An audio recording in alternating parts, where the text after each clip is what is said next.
Family. Because Dawood is a very woman man. And he had affairs with a lot of women. And yeah. He had affairs.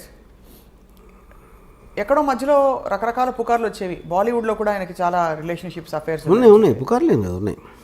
He actually was living with Mandakini, married Mandakini for nearly for 10 years. Yeah. What was the last time we heard of Dawood Ibrahim in అంటే ఆయన జాడలు కానీ? We are hearing it now, right now. Yes. Because of the Sachin Wajay connection. Yes. So మరి ఈ టైంలో ఇంత సున్నితమైన ఈ విషయం మీద మీరు సినిమా తీస్తే మిమ్మల్ని దేశద్రోహి అని ఎవరన్నా అంటే ముద్ర వేస్తే మీరు ఒప్పుకుంటారా? అదే ఇప్పుడు ఫస్ట్ ఆఫ్ ఆల్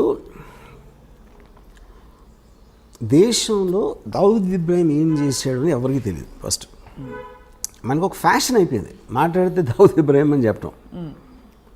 మీరు చెప్తే నమ్మరు, Dawood Ibrahim most wanted criminal in India for last 30-40 years. Okay, actual ఉన్న కేసులు రెండే. What are the two cases? ఒకటేమో సమద్ ఖాన్ అని ఒక మర్డర్ జరిగింది. సమద్ ఖాన్ని 4-5 కలిసి చంపారు. దాంట్లో దావూద్ ఉన్నాడు అనేది ఒక ఎలిగేషన్ ఉంది ఒకటి. రెండోది 93 బ్లాస్ట్.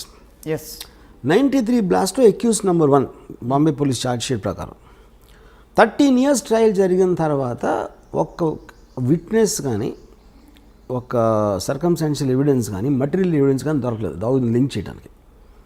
కానీ దావూద్ ఇంకా క్రిమినల్. ఎందుకు? అతను సమన్స్ ఆన్సర్ చేయలేదు కాబట్టి. సో ఇప్పుడు అతను వస్తే నేనే చేశాను అన్న ఒక ఎవిడెన్స్ ఉంది, కానీ ఇంకో కౌంటర్ ఎవిడెన్స్ అనేది ఇంపాసిబుల్ సృష్టించడం. సో ఒకవేళ తను వచ్చి లొంగిపోతే ఇమీడియట్ వదిలేసి వస్తుంది. ఓకే, వాళ్ళు ఏదో డీలే చేస్తారు ఇలాంటివన్నీ చేసి, బట్ తను రావాల్సిన అవసరం లేదు. సో బేసిక్గా మనం ఎంతసేపు తాగుతాం పెద్ద క్రిమినల్ ఏం చేసినా ఎవరికి తెలియదు. కానీ ఏ క్రైమ్స్లో ఆయన actually involved other than all this? See నాకు పర్సనల్గా నా రీడింగ్ ఏంటంటే is a highly intelligent guy and he used crime in the beginning days to become legitimately successful. So తను దుబాయ్ షిఫ్ట్ అయిపోయిన తర్వాత ఈ కసినోస్ లేకపోతే హోటల్స్ ఇలాంటి అన్ని లీగల్ బిజినెస్ స్టార్ట్ చేసి ఈ was living very posh cars and big bungalows and sheikh తోటి లంచ్ చేసాడు, దుబాయ్ షేక్ తోటి. యూనో ఆ స్టేజ్కి వెళ్ళిన తర్వాత అసలు క్రైమ్ చేయాల్సిన అవసరం లేదు.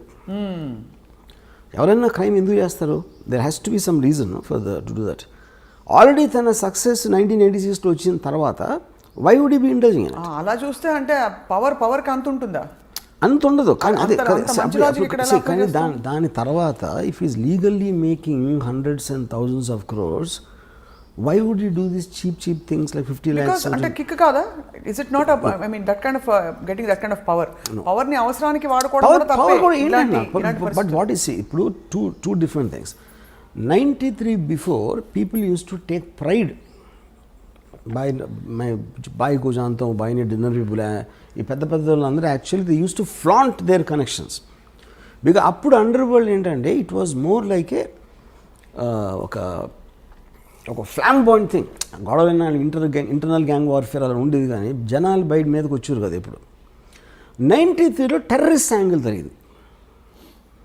ఐఎస్ఐ మూలాన 93 బ్లాస్ట్ మూలాన టెర్రర్ యాంగిల్ అనేది అటాచ్ అయింది. That is when the perception change. కానీ ఆ పర్సెప్షన్ ఎందుకు వచ్చింది? Because the police have charged him, which they can't prove till today. Except for that we never heard of him in any case. Okay, తర్వాత ఇప్పుడు already తను అనిల్ కపూర్, సంజయ్ దత్ లాంటి పెద్ద stars తన పక్కన ఉండి దుబాయ్ షేక్ తోటి లంచ్ చేస్తున్నాడు. Why would involve in this petty crime? దాని మూలానే మీకు ఆ పవర్ ఎక్కువ. కానీ ఎవరికో ఫోన్ చేసి 50 లక్షలు 1 కోటి రూపాయలు అని బెదిరించి చేసేది దానికన్నా అదే ఎక్కువ, ఇది ఎక్కువ.